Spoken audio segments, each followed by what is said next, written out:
Welcome once again here on the Regional Radio Sports Network. My name is Paul Condry, president and founder of the Regional Radio Sports Network. To my immediate left, the legendary Tony Natali. Great to have Coach Natali with us here today as we welcome you to Season 2, Episode 3 of the Tony Natali Show here on the campus of Bethel University in Mishawaka, Indiana. To his left, his much better half. Yes. We're great to have Mrs. Natali with us here today, too. So, Tony, first of all, I know it's a busy time of the season with everything going on. I know that our schedule is as crazy as it's ever been with all the dynamics that we have going on. And I know it's got to be crazy for ADs, and I know that you and Andrea, there's a lot of things you got to juggle as being, a team. I know Tiny and I run into the same situation with our business and whatnot. But before we do that, I know golf is underway. Nationals are going down at the NCCAA National Championships. We're finishing up volleyball. We have all kinds of spring or fall sports that are closing up. So give us the landscape as we head into the next season. Yeah, it's a really busy time right now. I mean, we have all the fall sports are winding down their regular seasons, getting into the postseason, and you have winter sports that are ramping up. Both basketball programs have gone through scrimmages. They have regular season starting in a few days. First swim meet of the year Saturday, so it's just a really busy time. The men's and women's golf team is at Christian Nationals in Florida right now. They're doing great already into day 2. After day 1, both teams were doing very well at the top of the leaderboard. So they're right now getting postseason play started for us. One of the unique dynamics for you as a former coach in multiple sports, if anybody can relate to this, it's you, is some of the there's always not enough time in the preseason portion of a team season. Perfect example, Steve Draven and company, the men's basketball team, Coach Paulsgrove women's basketball team. There are so many things that happen before you even play a game, and you've practiced against each other. You've played all these scrimmages against each other and things that quote unquote don't count. You were so itching to go out and play and get away from all these other stuff. So talk about the anxiety that the basketball coaches are going through, because they certainly understand that. Oh, for sure. I told Steve last week was the worst week of the year for me when I coached basketball, because you've been going at it for so long, you said, and you haven't played anybody. So that last week before games is the worst week of the season for sure. The other thing that I learned a lot along the way was you can't have everything put in for that first game. The first game is the first game. So you have in what you have, but you don't want to cram everything in. You have the whole season to get everything in. So Steve and I have talked about that a lot, and you just get in what you can, do that well, and then as the time moves on, you just continue to add to it. One of the things that you were fortunate, you and Coach Lightfoot, the Hall of Famer, understood, because you guys worked together for so many years. And so you guys, even I can't even imagine what it's going to be like both for Coach Paulsgrove as well as Coach Draven, because they have some new assistant coaches. They have all those kind of new moving parts. That's even a crazier time for those guys, right? Yeah, for sure. I mean, we did have an advantage because we were together for so long. We kind of knew how to make each other mad and how to do things that we needed to do. So it was fun. All the chances we had to continue to build on the year previous. That was a lot of fun.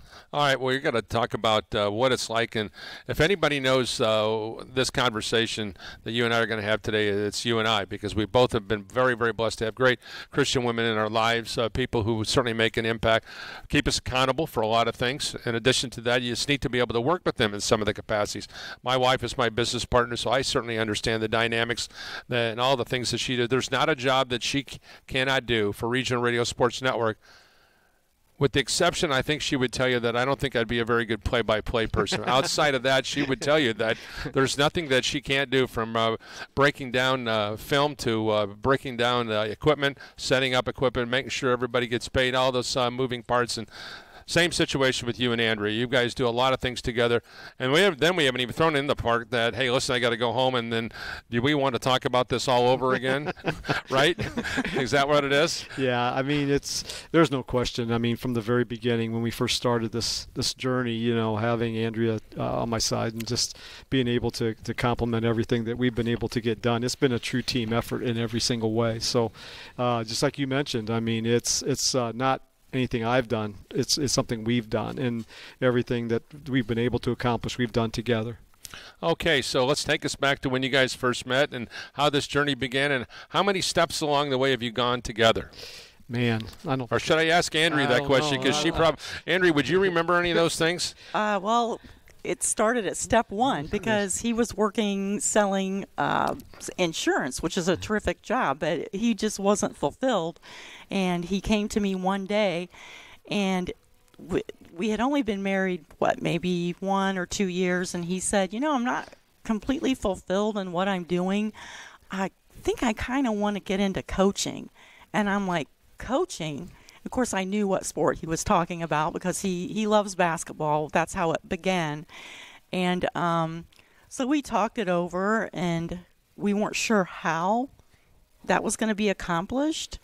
But he sent out 600 letters. That's back when you had the blue book. Sure.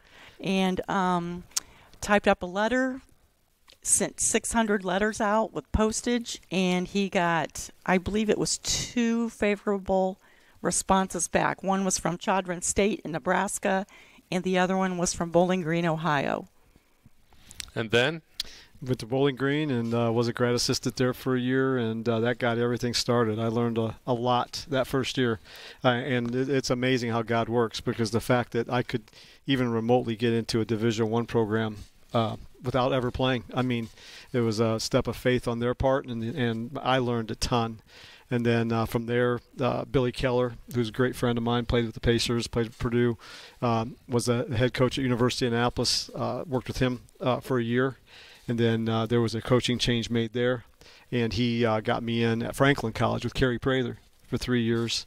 And that was a great experience. Kerry, Coach Prather, did a phenomenal job in many, many ways. I learned a lot from him. And then first full-time gig I had at a college was with Coach Grimes, John Grimes at Marion. Worked there as actually the head tennis coach, the head track coach, and assistant men's basketball coach for 8 years.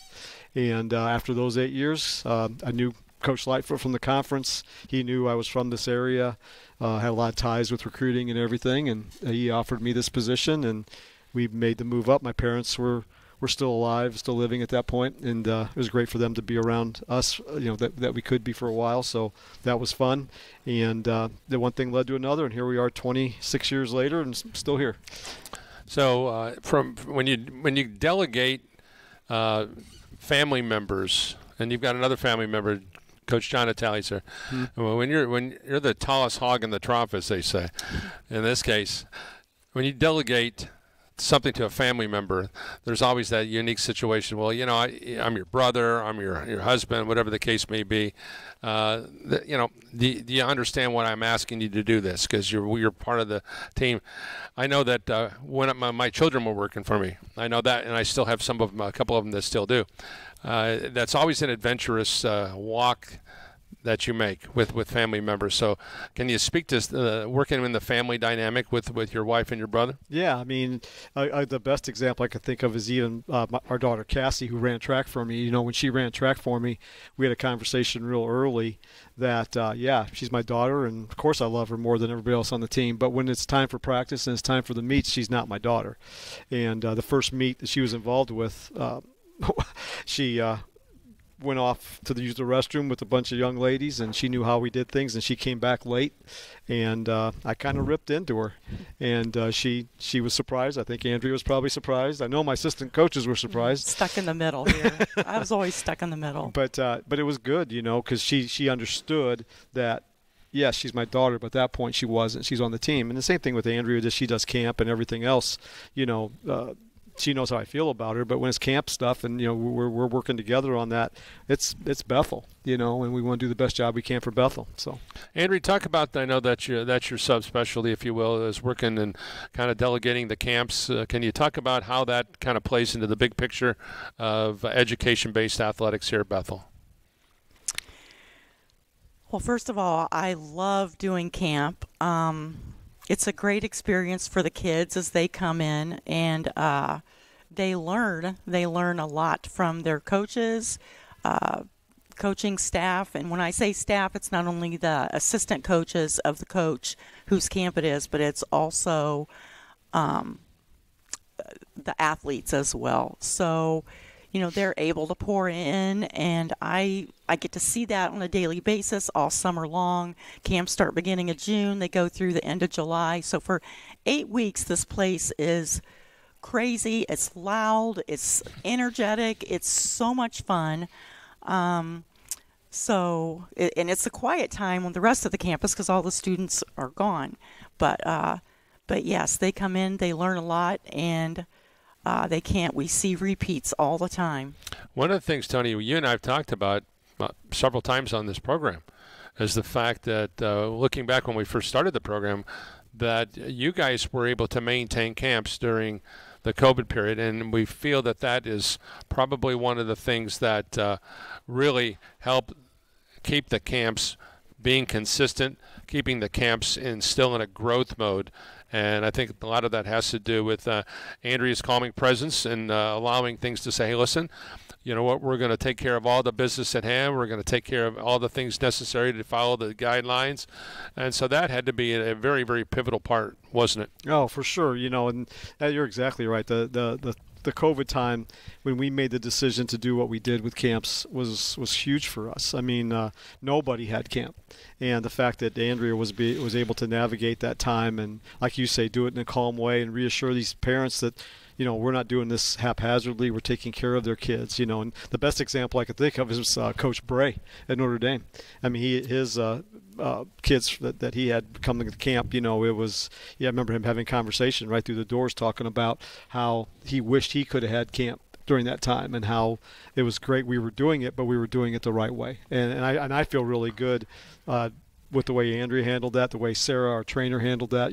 There was a lot of work that went into that summer, but that definitely catapulted us to another area when it comes to camp, and Andrea's had to deal with that because our numbers have grown over the years. When you look back on that, Andrea, was that probably the most challenging time as being the person who heads up all the camp dynamics here? It was. But, we weren't fearful. I wasn't fearful because we just had a good team here working together, and we had good protocols put in place. And, the parents who did send their children were, they were ready to get their kids out. So they had confidence and faith in us, and, we put them at ease. And I remember we had a station right over there by the doors that someone donated it, thankfully, checked their temps as they came in. And we had a record of temperatures every day, and we just had such good protocols in place and spacing with bleachers and where they're going to sit and eat their lunch. And, we had to make sure that all of that was enforced. And we did not have one single problem that summer. When you look at the development of the camps over the years, and I'll look back, if you will, Tony, I talked with Coach Draben a week or so ago on my radio show, and he told me that he remembers coming as a student athlete over to come to the Bethel camps when he was a young guy in grade school and junior high and those kind of things. And he's certainly, now that he's the runs the men's camp, the boys camps, father-son camps, and whatever you have there, he thinks that was one of the most pivotal times. So going off to these camps are pivotal, especially when you have the opportunity to maybe do a father-son or a father-daughter, whatever the case may be. That's a really neat opportunity and experience for the kids, as well as the parents. For sure. I mean, these kids that come to our camp, it is pretty amazing because they get the spiritual component that all of our coaches do at all of our camps, but they understand what hard work's about. They understand what everything's about, and these kids are really impressionable at that age. Great examples. We're taking a walk in our neighborhood, and a young man is with his wife pushing a baby carriage, and he walked by us, and he said, "You're Coach Natali." And I said, yeah, of course, I didn't remember him. And he said, I'd been to your basketball camps all these years. And he said, I talked to my wife about him all the time. I learned what hard work was about. I learned about what Christ was about. He said, that was my first exposure to all of that. And he said, I use that now. He works in business. He said, I use that in my businesses right now. So it's amazing the impact that these coaches, and I tell them all the time, the student athletes that are here working with these kids every week, they have a tremendous amount of responsibility. Andrea, what's been the most rewarding part from your chair as kind of the quarterback of all the camps here? Is it just the interaction with the athletes? Is it interaction with the parents? Is it interaction and just getting to see kid come in maybe as a 5-year-old and then see him leave as a 12 or 13-year-old? Because when you've been doing this as long as you have, you get a chance to see how much they grow up. What's been the most rewarding thing for you? Well, all of the above. Yeah. Everything that you just said. I think I've just finished, my 10th year. I've noticed a lot of change in those 10 years. But one thing is the same, is all of these kids, they love coming to camp. Like I said, I love the energy. The parents are excited to come. I get a ton of emails. So I've kind of built a relationship before they even walk in the door. And it's about everything that you can imagine, questions, and I understand that because, they want to know what they're paying for. They want to know that their child is taken care of during the day, what they're going to learn, et cetera, so I would say I love the camaraderie through the email, and then when they walk in the door for registration, I can put a face to the name, and then like you said, I've seen the names on paper on my computer. I put a face and a name together, and then that carries on throughout several years, actually. And so that's just really rewarding. It's just such a fun time. Well, how many campers do you think, Tony, have gone through the camps here through the years? You guys keep a running total on that, do you? Andrew keeps a total of that. How many have you had a chance to get intertwined with here, Andrea? Well, this past summer was probably one of our largest camps, and it was close to 900. Wow. And that spread across, 22, 23 camps. Mm-hmm. But we definitely have some camps that pull in more kids than others. Some are smaller, which is okay. They get more one-on-one experience. But it just continues to grow, and the word gets out. And I think that the camps are they're organized. They're faith-based. The coaches give a devotion, and that's important to a lot of people. And for the people that it's not important to, it's nice because it's a ministry to those as well. So, yeah, for the first time this summer, we had to put a cutoff to a camp. Wow. And we've never had to do that, but we had so many people signing up. We just ran out of space, so we had to put a cutoff on it. Have you thought about doing camps that you don't have sports here for? Not really. Space is the biggest issue. So if I say I want to have a football camp here at Bethel University, we'll figure it out. We'll find a way. We'll find a way. There's always thinking about those kind of things. Yeah. When you look at the other dynamic about the camp, I think is really exciting, is that the student athletes who are playing athletics here, they get a chance to be assistant coaches. They get a chance to kind of get their feet wet. They get a little taste of what it's like to be able to be a coach. There's one thing to be running up and down the floor during open gym and blowing a whistle here or there, but when you get a chance to minister to a younger kid, and let's face it, I mean, these kids that are here on campus, just maybe 5 or 6, 7 years ago, they were in that same situation at a camp, may not have even been this camp. I think it's neat, Tony, for those athletes to be able to give back and understand that, hey, listen, this may be a career choice for me is to go into coaching. Well, and it happens all the time.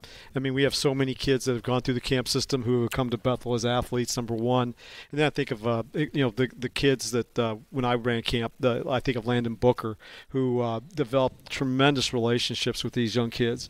And these kids would come back to games and watch him play, and they would hang out by the locker room just waiting for him to come out.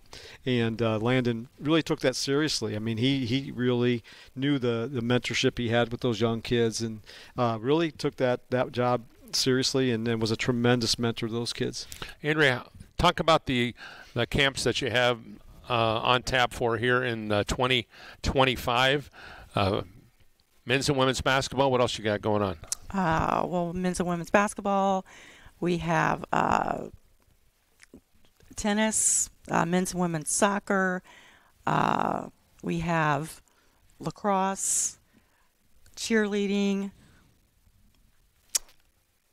Men's and women's volleyball's big one still. Oh, yes, of course. Yep. How can I forget that one? Yep. And we have several, like men's basketball has 4 camps. Women's basketball has 2 to 3 camps. Cheer has 1 camp. I mean, it depends on what the need is for. If we have a lot of kids who sign up, then if there's a space available, we try to supply another camp. What's the most common question parents ask about the camp? What do I bring? Okay. Yeah, and well, everything's on the website, but like I said, it gives us an opportunity to just establish that rapport and get to know them. And I actually just got 2 emails because this is my off season. So people think that I'm working full time.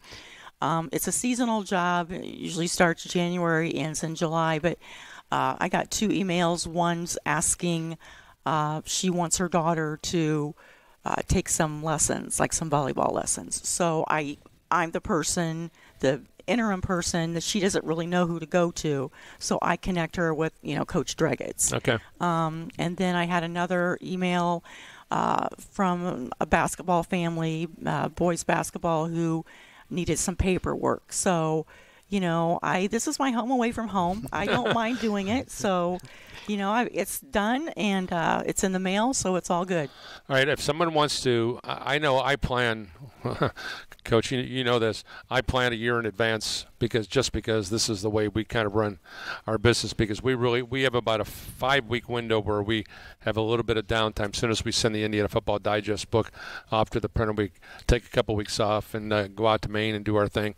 But after that, I mean, you come right back after it and you get after it. And so there's a lot of things.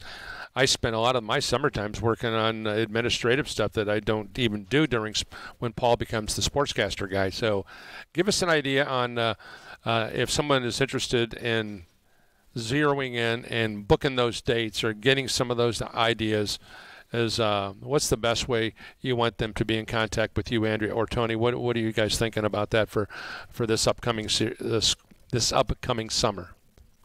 Well, first of all, we get our schedule set back in late summer for the following year. Good for you. And so we know what that is. It's a process. I get with our IT department, and they're very gracious in accommodating us. And, Luke Schrock, our SID, he puts the brochure together.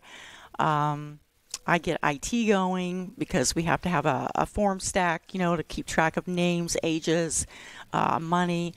And but really, once everything is all set, which is usually end of January, mid-February, I send all of that out. I send the brochure out to everybody that has attended camp for the last couple of years, and that's usually where it starts.